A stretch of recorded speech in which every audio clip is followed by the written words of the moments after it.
Assalamualaikum warahmatullahi wabarakatuh. Selamat siang. Selamat datang kepada mahasiswa baru. Saya akan menjelaskan kurikulum berbasis distingsi keunggulan biologi FMIPA Unisma. Sebelumnya, perkenalkan, nama saya Hamdani Dwi Prasetyo selaku Ketua Program Studi Biologi Unisma.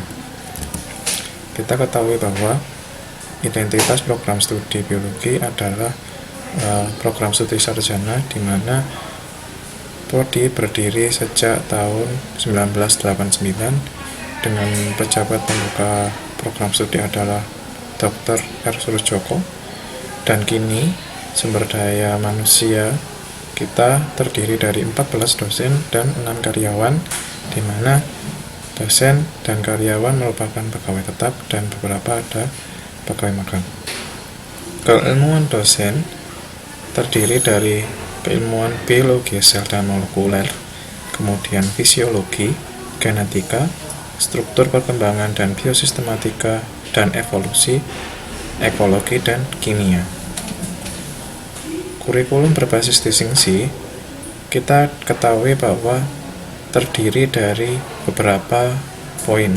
Pertama adalah visi misi dan tujuan, landasan kurikulum, tracer study, profil lulusan, capaian pembelajaran lulusan, organisasi mata kuliah, kemudian sebaran mata kuliah, dan rencana pembelajaran semester.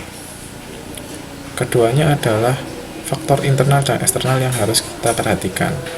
Tidak hanya kita memperhatikan faktor internal, tapi kita juga harus memperhatikan faktor eksternal seperti Kampus Merdeka Belajar. Program ini adalah program Kemendikbud yang telah dirilis tahun 2020, di mana kita akan memfasilitasi mahasiswa dapat belajar merdeka di kampus lain atau prodi yang lain.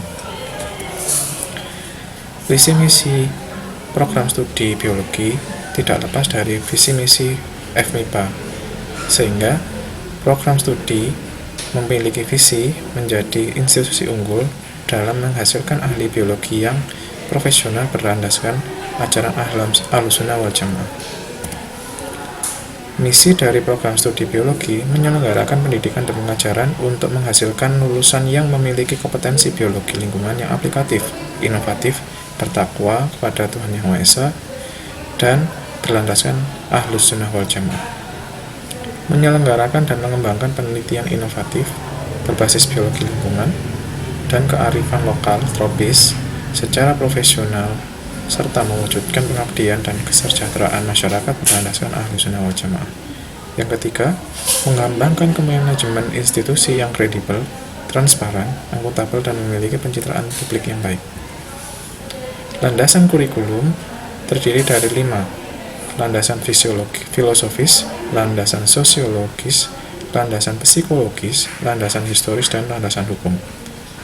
Landasan fisiologis memiliki landasan di mana biologi adalah basic science yang terintegrasi dengan ilmu yang lain, di mana luaran pendidikan biologi meliputi formal, informal, dan non-formal. Capaian pembelajaran terdiri dari 4 aspek: pengetahuan, kemampuan kerja, kemampuan manajerial, dan sikap atau tata nilai. Landasan sosiologis terdiri dari kondisi sosiologis Indonesia saat ini. Pertama, kita harus melihat sosial, ekonomi, kultur, dan kebutuhan lingkungan. Kedua, pasar global level ASEAN, baik MEA dan AFTA. Yang ketiga adalah ideologi Ahlussunnah wal Jamaah yang dianut oleh Unisma, Kampus Merdeka dari Kemendikbud juga. Landasan psikologis terdiri dari sikap atau tata nilai sarjana biologi. Kemudian, ideologi Ahlussunnah wal Jamaah juga menjadi landasan psikologis dari kurikulum yang dikembangkan di biologi Unisma. Landasan historis di mana profil megabiodiversitas Indonesia yang sangat melimpah, yang patut kita lestarikan. Kemudian secara pendirian Unisma, khususnya biologi Unisma. Landasan hukum berdasarkan undang-undang dan peraturan pemerintah tentang pendidikan, serta statuta Unisma. Kompetensi unggulan atau distingsi yang menjadi inti dari pembahasan kita adalah Seorang biologi harus memiliki kompetensi unggul, seperti contoh adalah konsultan biologi dan eco-manager. Mereka memiliki kompetensi dalam konservasi, biodiversitas, dan lingkungan berkelanjutan sesuai ASWAJA dalam rangka pemberdayaan biodiversitas di bidang pangan, kesehatan, dan lingkungan. Hal ini sangat penting karena kita harus bergerak menuju konservasi biodiversitas dan lingkungan yang berkelanjutan. Konservasi juga harus berlandaskan Ahlus Sunnah wal Jamaah serta pemberdayaan biodiversitas guna memanfaatkan apa yang ada di lingkungan kita agar kelestarian lingkungan dapat terjaga. Berikut adalah peta konsep implementasi program. Pertama, konservasi biodiversitas dan lingkungan berkelanjutan sesuai Al-Fajr dapat kita kategorikan menjadi 3 bagian, yaitu zoologi, botani, dan lingkungan. Ketiganya menghasilkan pemberdayaan biodiversitas di bidang pangan, kesehatan, dan lingkungan. Maka dari itu, dosen dan mahasiswa harus bergerak melakukan penelitian di mana hasil penelitian tersebut akan menghasilkan materi pembelajaran dan materi untuk pengabdian kepada masyarakat yang bisa kita sampaikan kepada masyarakat.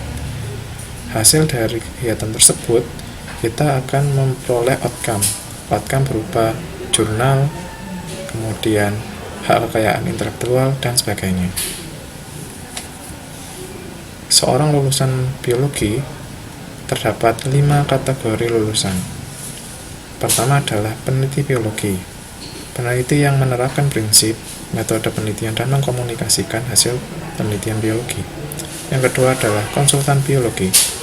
Konsultan pengelolaan sumber daya hayati menggunakan pengetahuan biologi dan teknologi yang relevan. Ketiga, manajer lingkungan. Manajer yang mampu mengelola sumber daya hayati dan lingkungan. Yang keempat adalah bioentrepreneur, wirausahawan berbasis biologi yang kreatif berdasarkan sumber daya alam yang tersedia.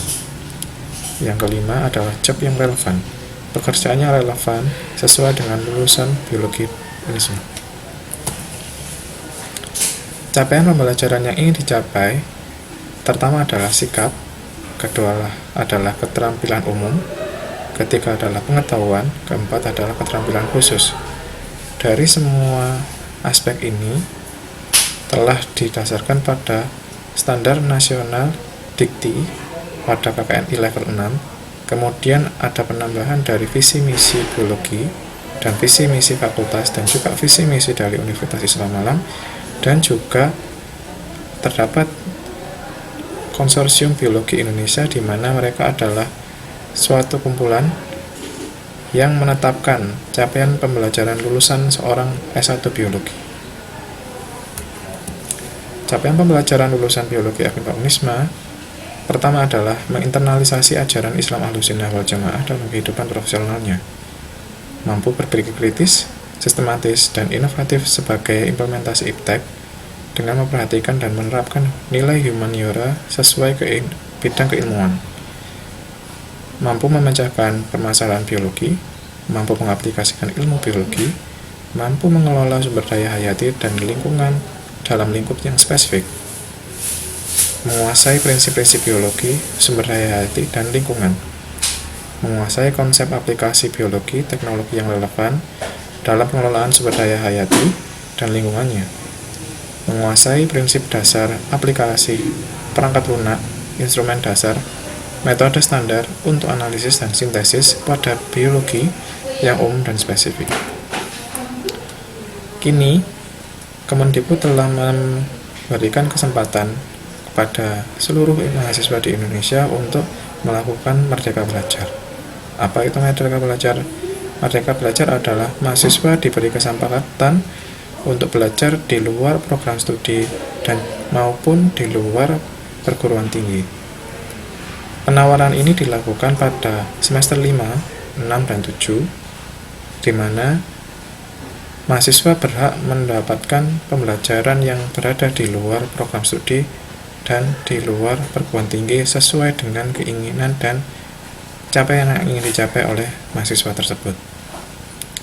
Terdapat 2 skema, di mana skema pertama adalah terdapat 8 semester yang bisa diambil oleh mahasiswa Yang kedua adalah 7 semester, yaitu semester pendidikan percepatan, di mana mahasiswa dapat meraih pembelajaran selama 7 semester dengan adanya semester antara.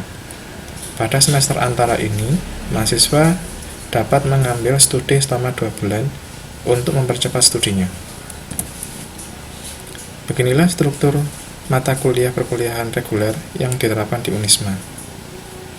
Pada semester 1, terdapat mata kuliah agama Islam 1 dan 2, Pancasila dan Bahasa Indonesia. Kemudian ada mata kuliah dasar dan mata kuliah wajib yang distandarkan di program studi. Pada semester 2, mata wajib umum, yaitu agama Islam 3 dan 4, kewarganegaraan dan bahasa Inggris. Berikutnya adalah pada semester 3 adalah agama Islam 5 dan kewirausahaan. Semester 4 adalah agama. Selebihnya adalah mata kuliah wajib dan pilihan yang diterapkan di program studi. Pada semester 5, mata kuliah yang diambil oleh mahasiswa bisa dilakukan di luar prodi sebanyak 20 SKS.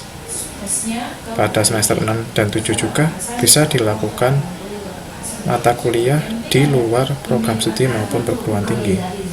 Pada semester 8, teman-teman dapat mengambil KKN dan skripsi. Pada